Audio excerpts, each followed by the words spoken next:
यदि तपाईँहरूलाई cyber क्राइमवाला movie मनपर्छ भनेदेखि यो एपिसोड चाहिँ तपाईँहरूको लागि नै रहेको छ।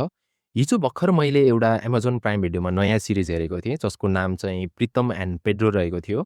यो सिरिज मैले हेर्नुको मुख्य कारण चाहिँ राजकुमारी हिरानी रहेको छ। फेरि तपाईँहरूले सोच्नुहोला राजकुमारी हिरानीले चाहिँ मुभी छोडेर चाहिँ फेरि सिरिज बनाउन थाल्यो कि भनेर चाहिँ त्यो चाहिँ पक्कै पनि होइन।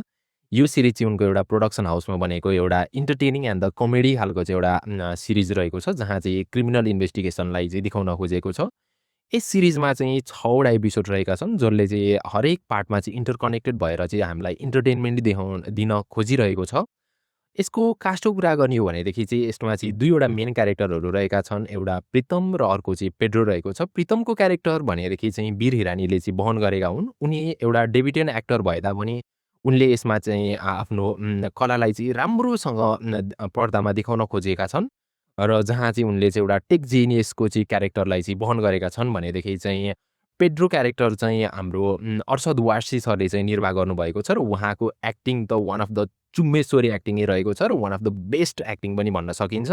उनी चाहिँ एउटा पुलिस वालाको रूपमा चाहिँ यस सिरिजमा चाहिँ काम गर्नुभएको छ।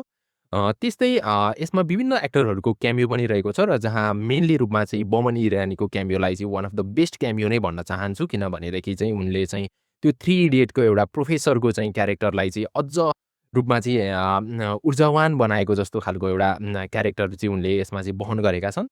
त्यस्तै गरी चाहिँ यो सिरिजको one of the best acting level भनेको चाहिँ विक्रान्त मेसीकै भन्नुपर्ने गर्दछ। उनले चाहिँ एउटा नेगेटिभ रोलको रूपमा वहन गरेका छन् र उनले चाहिँ आफ्नो एक्टिङलाई चाहिँ पिक लेभलमा राखेर चाहिँ यो सिरिजमा चाहिँ देखाउने प्रयास पनि गरेका छन् र one of the best acting रहेको छ।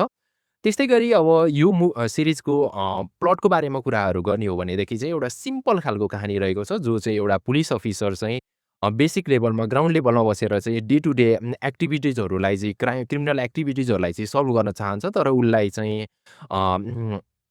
डिमोट गरेर चाहिँ एउटा साइबर डिपार्टमेन्टमा पठाइन्छ र जहाँ चाहिँ उसले चाहिँ प्रितम भन्ने क्यारेक्टरसँग चाहिँ कसरी भेटको हुन्छ र उसँग मिलेर चाहिँ कसरी केसहरू सल्भ गरिन्छ भन्ने कुरा चाहिँ यसमा देखाउन खोजेको छ। र सँगसँगै चाहिँ मुख्य एउटा फाइनलको 2-3 वटा एपिसोडमा चाहिँ मन्त्रीको चाहिँ छोरा किडन्याप हुन्छ र त्यसलाई कसरी बचाउँछ या बचाउँदैनन् उनीहरूले भन्ने कुरालाई चाहिँ यसलाई देखाउन खोजेको छ। सँगसँगै यसमा चाहिँ सानो प्लट ट्विस्ट राखेर चाहिँ एउटा चाहिँ प्रितमको चाहिँ पास्ट क्यारेक्टरलाई पनि चाहिँ अलिकति जोडेर चाहिँ लगेको छ। त्यसैले चाहिँ यसलाई चाहिँ वान अफ द माइन्ड ब्लोइङै सिरिज पनि भन्न सकिन्छ।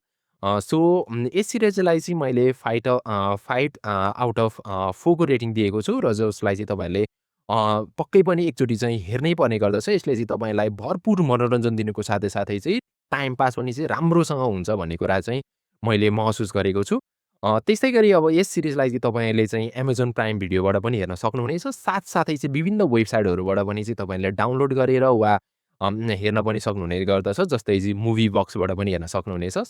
सो आजलाईको एपिसोडलाई चाहिँ यहीँ मैले चाहिँ बिट मार्न चाहन्छु र फेरि अर्को मुभीको रिभ्यू लिएर फेरि आउनेछु तपाईँको माझमा। हस्त नमस्ते।